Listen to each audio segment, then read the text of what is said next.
you and I have the same player, number 5. Mm-hmm. And the reason we went him 5th is because the conversation about him is a little bit more interesting, and that is Cam Hart. Now, here's the interesting, because Cam was pretty good last year. I mean, we had this conversation last week, Vince, where we kind of compared his numbers to Julian Love, like what he allowed, the production he allowed. He allowed significantly fewer catches than what Julian Love had done in his second year as a starter, and even allowed fewer catches and yards than what Julian Love allowed in his consensus All-American season. And so we kind of talked about maybe some of the reasons why. And, of course, Cam was an inconsistent player at times last year just because, again, first year in the starting lineup, still learning to be a converted wide receiver. But when he was on, he was really good. Yeah. So I was a little hesitant to put him on this list because he was already a pretty good player. Mm-hmm. I think the reason he's on this list, though, Vince, is you and I believe that he's going to go from good player to, by the end of the year, we're talking about him as being one of the best cornerbacks in the country. Yep. That's the reason ultimately we decided to put Cam Hart on this list. And, of course, we had to talk about him because I can't do a show on breakout players if we don't talk about the kid that Vince is the president of his fan club. Right. So that's the other reason we had to talk about Cam Hart. Of course. And look, he's going to go from steady starter to at star. Times really good, right? Right, but to star, and that's the category 1 that I wrote down, right? It's good to great, essentially, and I think that he has every opportunity, and this is a projection show, so we obviously are projecting, but we're projecting him to be really, really good. Mm-hmm. And again, he's going to get tested. I think that there's going to be offensive coordinators out there that are going to say, okay, we hear the hype, let's see it. Mm-hmm. And I welcome it. I'm excited about that. I want people to see how good Cam can be. And I think this offseason, I think last season was huge for him. Being a starter, being someone that they're counting on, and he was a first-time starter, right? I mean, he kind of went from nothing to steady starter to now he's had that season. He's understood what that's about. Now he takes this offseason, he puts this defense, this secondary on his back, on his shoulders, and he takes that to another level. I think that's kind of the maturation process of really, really, really good players. You get that first season of starting under your belt where, okay, you're counted on and there's good things that you do and, but you're steady but then you parlay that into the offseason. You parlay, and remember, he didn't really get a spring because he was injured. And so he didn't really have that opportunity. So more time in the film room, more time in the weight room, all of those different things. And then he goes into the offseason. He's going to be considered one of the leaders.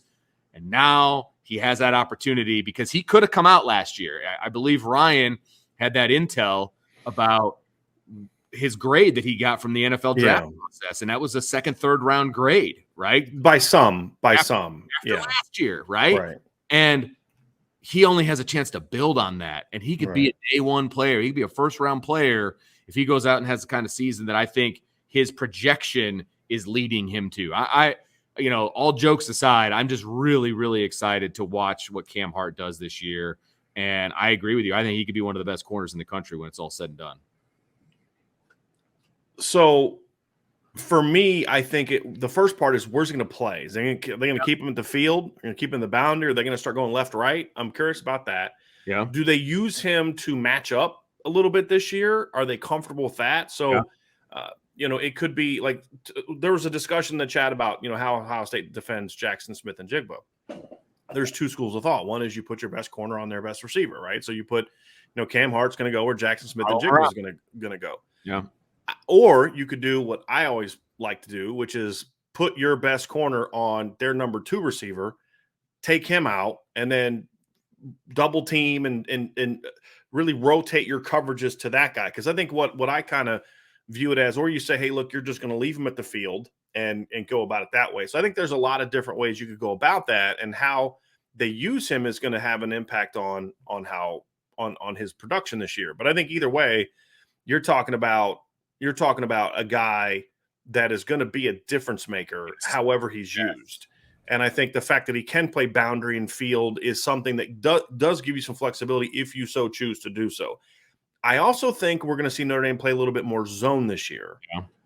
And I think that's going to benefit Cam from a production standpoint. I think you're going to see him getting more tackles for loss in the screen game. I think you're going to see him getting more breakups because he'll be able to drive on the football. Because against Wisconsin, because they were such a heavy run play action team, Notre Dame played a little bit more zone from what I could tell.